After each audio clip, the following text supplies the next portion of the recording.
बिस्मिल्लाहिर्रहमानिर्रहीम। अस्सलाम वालेकुम नाजरीन। मारूफ एस्ट्रोलॉजर, नमरोलॉजी के expert professor doctor Mohammad Ali sahab हमारे साथ मौजूद हैं। प्रोफेसर साहब के साथ हमने इमरान खान के मुस्तकबिल के हवाले से बात की थी, इल्म जफर को मद्देनजर रखते हुए अपनी पिछली वीडियो के अंदर। आप लोग जो हैं वो अपने सवालात उसमें भी आपने पूछे हैं, उन सवालात को भी, और इस वीडियो के अंदर भी आप अपने सवालात पूछ सकते हैं जो आप डॉक्टर साहब से जानना चाहते हैं। हम वो सवालात जब नेक्स्ट टाइम डॉक्टर साहब के साथ बैठ के गुफ्तगू कर रहे होंगे तो जरूर जानेंगे। इस वीडियो में नाजरीन हमने बात करनी है पाकिस्तान के सियासी मंजरनामे पे क्या होने जा रहा है व्हेन जब हम देखते हैं इल्मे जफर के हवाले से। तो डॉक्टर साहब अस्सलाम वालेकुम सर, कैसे हैं, खैरियत से हैं? वालेकुम सलाम जनाब अली, अल्हम्दुलिल्लाह। आप ठीक हैं? अल्लाह का बड़ा शुक्र सर। रमजान तकरीबन एक अशरा ही रह गया पीछे, बाकी उसके बाद ज़ाहिर है गर्मा गर्मी रमजान की वजह से जरा कम है। मामलात थोड़े ठंडे हैं, पॉलिटिकल एक्टिविटीज उस तरीके से नहीं हो रही। पीटीआई भी रमजान की वजह से ब्रेक पे पांव रख के बैठी हुई है। ईद के बाद ज़ाहिर है ये सारी चीजें खत्म हो जाएंगी और एक बड़े पैमाने पे पीटीआई ये इरादा रखती है कि वो नए नित नए गुंजल जो हैं इस हुकूमत के सर पे बांधे। इल्म जफर जो है उससे आप क्या इसको रीड आपने किया है? आपने इसके ऊपर बड़ी मेहनत की है, बड़े काम किया है, तो हमारे नाज़रीन के लिए भी बताएं क्या होने जा रहा है सर? तो भाई साहब, बिस्मिल्लाहिर्रहमानिर्रहीम, अल्लाहुम्मा सल्ली अला मुहम्मद व अला आलि मोहम्मद। तो साहब बात ये है कि इल्म जफर से जब हम रीड करते हैं ना चीजें, तो उनकी प्रिसीजन जो है वो काफी क्लियर होती है, प्रिसाइज होने की तरफ वो चीज चली जाती है। अब अगर मुल्की हालात की बात करें रमजान के बाद, मैं आपको ये सर कहूंगा कि रमजान के अंदर भी आपको मामला जो है वो इस तरह के होते हुए नजर आएंगे कि आपको हुकूमती हलकों के अंदर बहुत ज्यादा हलचल होती है जो है ना, वो नजर आनी शुरू हो जाएगी रमजान के अंदर अंदर। ये सिर्फ रमजान वाला मामला नहीं है, रमजान के बाद तो होना ही है।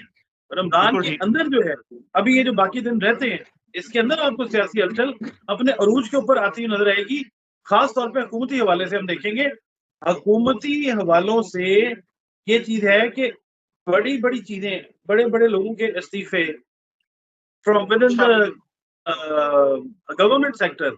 बहुत सारे लोग अभी, वो एक शेर है ना, अभी तो 6 जजों ने खत लिखा है ना, और एक जज ने इस्तीफा दिया था लाहौर हाई कोर्ट में। तो मैंने उस वक्त कहा था, ये 1.5 महीना 1.5 महीने पहले की बात है, तो मैंने ये अर्ज किया था कि एक मैं क्या, अभी आएंगे दीवाने कितने, जिंदगी तुमको सुनाएगी फसाने कितने। तो अभी ये फसाने सुनेगी जो गवर्नमेंट है ना। अभी ये बहुत सारी चीजें, फिर आपको पता है वो कमिश्नर साहब थे जिनको दीवाना करार दे हाँ। दिया गया। ठीक है ना, तो ये चीजें ये अभी अभी शुरू शुरू हो गया है काम चौधरी साहब ये। क्योंकि जोहल का इफेक्ट अपनी जगह, प्लूटो का इफेक्ट अपनी जगह, यूरेनस का इफेक्ट अपनी जगह, सन जो है ना वो, सर यानी आप देखिए गहनाने जा रहा है। सन हमेशा लिंक अप करता है गवर्नमेंट या गवर्नमेंट से रिलेटेड जो शोबे हैं।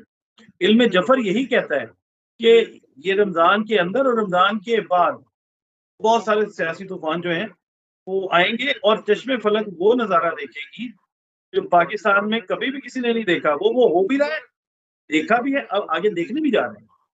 और अच्छा, ये थोड़े दिनों से ये शुरू हो रहा है।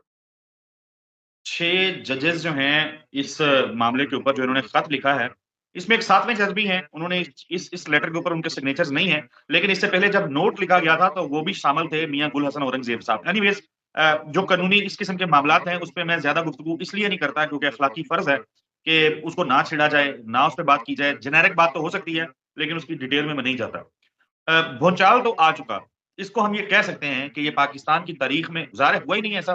पाकिस्तान की जितनी तारीख है 70-78 साला, उसमें कभी ऐसा वाकया नहीं हुआ कि जजेस जो हैं वो 6 जजेस यकमुश्त आए और आके लेटर लिखें और आके कहें कि जी हमें ये मसाइल हैं। अब पाकिस्तान तहरीक इंसाफ जो है वो ये कह रही है कि एक वुकला की तहरीक जो है उसका आगाज किया जाएगा रमजान मुबारक के बाद। लतीफ खोसा साहब जो हैं उन्होंने ये अनाउंस किया है। दीगर जो कानूनी आईनी माहिरीन हैं वो भी इस चीज पे जोर दे रहे हैं कि वुकला तहरीक जो है उसकी जरूरत है। दूसरी जानिब बार एसोसिएशन जो हैं वो जरा खुल के इस मामले में नहीं आ रही। उस मुतालिक फिर कहा जाता है कि वो जरा मैनेज की हुई हैं, हुकूमती हल्के हैं और सियासतदानों के करीबी लोग हैं, तो वो इसमें पूरी तरीके से इन्वॉल्वमेंट उनकी नहीं हो रही है।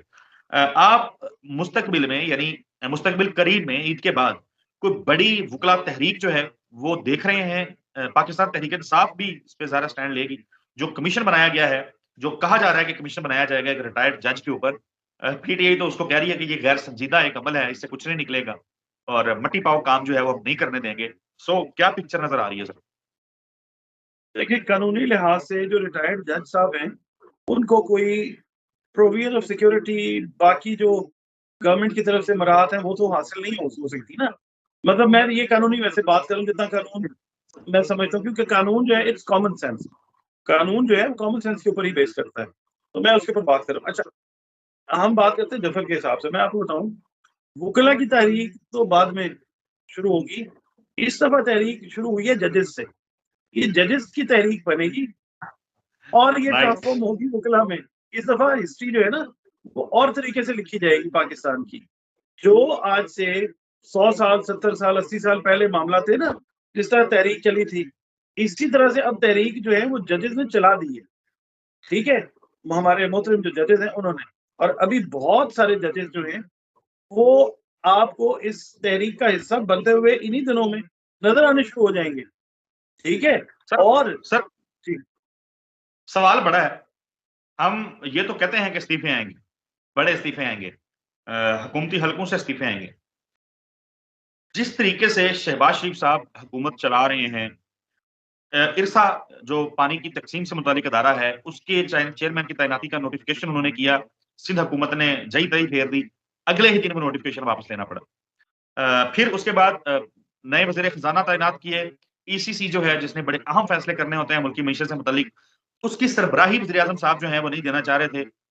फिर दोबारा हमको वो फैसला भी वापस लेना पड़ा। आईजी सिंध की तकर्री के ऊपर गुलाम नबी मेमन को तैनात नहीं करना चाहते थे वज़ीर आज़म पाकिस्तान मियां मोहम्मद शहबाज शरीफ साहब। पीपल्स पार्टी ने उनको मांगा, शहबाज शरीफ नहीं चाहते थे, उनको वो काम भी करना पड़ा। अब वज़ीर दाखिला जो है पाकिस्तान के, वो है मोहसिन नकवी साहब। ईसीएल की एक कमेटी होती है जिसमें उन लोगों के नाम डाले जाते हैं जो फ्लाई नहीं कर सकते, पाकिस्तान से बाहर नहीं जा सकते। होता हमेशा से ये रहा है सर कि उस ईसीएल की कमेटी का जो चेयरमैन होता है वो वज़ीर दाखिला होता है। लेकिन शहबाज शरीफ साहब ने इस दफा अनोखा काम ये किया है कि ईसीएल कमेटी की चेयरमैनशिप जो है वो खुद अपने पास रख ली है। तो क्या अब कहीं खदशा तो है कि कहीं ये भी उनको वापस ना करनी पड़ जाए मोहसिन नकवी साहब को कि भाई जो वज़ीर दाखिला है ये उसका काम है तो उसी को साजे, वही इस मामले को देखें। एक के बाद एक डिसीजन शहबाज शरीफ साहब को वापस लेना पड़ रहा है। वज़ीर आज़म तो बहुत ताकतवर होता है, उसका गुमान जो है वो नहीं हो रहा अभी। तो इस्तीफे की जब बात की जाती है, कहीं ऐसा तो मंजरमा नहीं होगा कि शहबाज शरीफ साहब ही कहें लो मेरा इस्तीफा पढ़ो, मैनू छुट्टी दियो, मैं घर जा रहा हूं। यहाँ पे ना चौधरी साहब एक शायर है इंडिया के, उनका नाम है सुदर्शन फाकिर। उन्होंने एक बड़ा खूबसूरत शेर इस तरह की सिचुएशन पे लिखा है। उन्होंने कहा है, बेबसी जुर्म है, हौसला जुर्म है।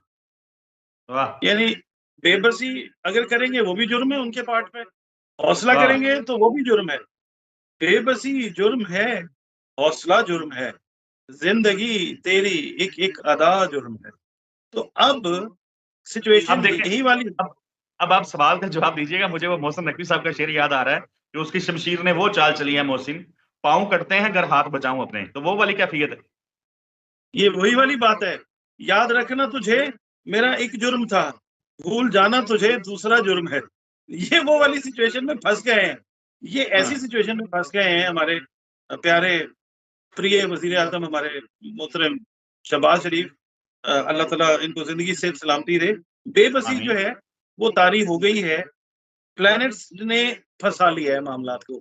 वजह ये है कि एक नहस वक्त के अंदर हल्फ बर्दारी की तकरीब हुई। अब इसमें जो जो भी हेड्स है ना, मैंने वीडियोस बहुत सारी की और मैंने ये बताया कि इदारों के माबैन इख्तलाफात होंगे। मैंने आपके साथ भी ये वीडियो की है। अब वही बात है कि मैं ये करता हूँ तो ये हो जाता है, मैं ये करता हूँ तो ये हो जाता है। ये हलवा खाऊं तो मेरे दांत हिले जाते हैं और मखमल पे चलूं तो मेरे पांव चले जाते हैं। तो ये वो वाली सिचुएशन में फंस गए हैं। और सिर्फ यही नहीं, दो तीन चार बड़े जो और है ना, वो आ जाएंगे इस बेबसी के गर्दाब के अंदर। और हुँ, बेबस एक तो सैयारगान की जो मूवमेंट है वो। और आपको मैं ये बता दूं कि जो भी इस रूहानी सरजमीन के खिलाफ जाएगा, कोई भी हो, वो कारमा का जो है ना फल वो खाएगा। और वो इसी साल, इसी 2-3 महीने के अंदर वो फल खाता हुआ नजर आएगा। मैं नाम किसी का नहीं लेता, जो भी बड़े लोग हैं। तो सर ये मतलब अब जब हम इस तरह की बातें करते हैं ना, तो यकीन करें मुझे दुःख ये हो रहा होता है कि अगर मैं ऑडियंस के तौर पे अपने आप को रख के सोचूं, तो कि मायूसी ही मायूसी है। तो पाकिस्तान के हालात सुधरेंगे नहीं, ये मायूसी ही हमारी किस्मत में लिखी गई है। अगर हम इस चीज से निकल जाएंगे ना, तो फिर हम भी प्राउड पाकिस्तानीज कहलाएंगे। अगर हम अमेरिकन नेशनल होते, मैं एस्ट्रोलॉजी करता, मैं अमेरिकन नेशनल होता, मैं खुल के नाम बताता। मैं बता नहीं सकता। मैं इवन आप समझ लीजिए, अगर श्रीलंका नहीं होता तो मैं तब भी खुल के नाम बताता। ठीक है, मैंने खुल के नाम बताया तो वो खोल खाल देंगे, इसलिए मैंने। जब लोग कहते हैं ना कि जनाब डर गए और ये कि हाँ जी भाईजान हम डर गए, आप समझदार हैं। पाकिस्तानी नेशन जो है ना चौधरी साहब, दुनिया बिल्कुल की समझदार तरीन नेशन में से एक है। ये सिर्फ लेते हैं चस्का, खुल के क्यों नहीं बोलता, ना क्यों नहीं लेता। तो ये कीबोर्ड के ऊपर अपनी इन्होंने लड़ाई चलाई हुई है। आप भी बना लें चैनल अपना, आप करें ना खुल के, आपको पता चल जाएगा। समझना काफी है, प्लैनेट्स की पोजीशन जो है वो देख लें जी। बस बदकिस्मती भी यही है कि जब तक बात की नहीं जाएगी, तो सॉल्यूशन जो है वो निकलेगा नहीं। और इसी तरह की सूरत-ए-हाल रहेगी पाकिस्तान की, माशी सूरत-ए-हाल तो पाकिस्तान साहब की एक नहीं बात है। आपको मैं माजरत के साथ ना इंटरप्ट कर रहा हूँ, मुझे पता नहीं ये कहनी चाहिए या नहीं। इस मुमलिकत खुदादाद का अलमिया आज तक यही रहा कि जो भी पढ़ा लिखा बंदा इनके टाए चढ़ गया, इतना जलील किया इसको कि कोई हिसाब नहीं छोड़ा उसका, किसी जगह मुंह दिखाने के काबिल नहीं रहा। ठीक है, इसलिए ना बहुत सारे लोग यहाँ से शिफ्ट ओवर कर जाते हैं, दूसरी जब जगहों पे जाते हैं, फिर वो कमाल दिखाते हैं, फिर यहाँ से बैठ के ये पाकिस्तानी है, ये हमारा ही बंदा है। जब यहाँ था तो कुछ नहीं था।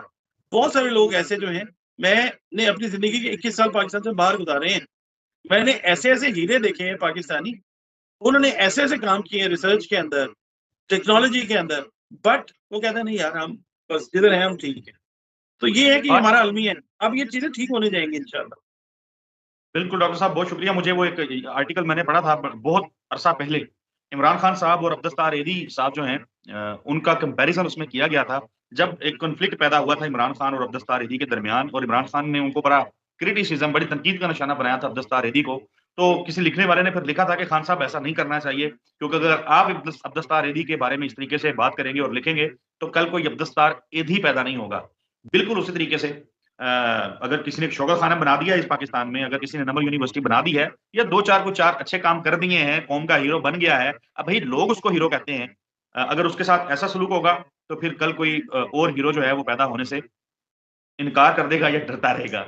डॉक्टर साहब बहुत शुक्रिया आपके कीमती वक़्त का। नाज़रीन, डॉक्टर साहब का कॉन्टैक्ट नंबर जो है हमारी स्क्रीन के ऊपर चलता रहा है मुसलसल। आपकी जो क्यूरीज़ हैं, आपकी ज़िंदगी से मुतल्लिक, आपके मुस्तकबिल से मुतल्लिक जो आप जानना चाहते हैं, जो आपके ज़हन में सवालात हैं, वो डॉक्टर साहब से पूछ सकते हैं, बात कर सकते हैं। हमें इजाज़त दीजिए, रमज़ान अल मुबारक का बाबरकत वक़्त गुज़र रहा है, बड़ी तेज़ी से गुज़र रहा है, तो हमें अपनी दुआओं के अंदर याद रखें। अगली वीडियो में आपसे मुलाकात होगी, तब तक के लिए अल्लाह हाफ़िज़।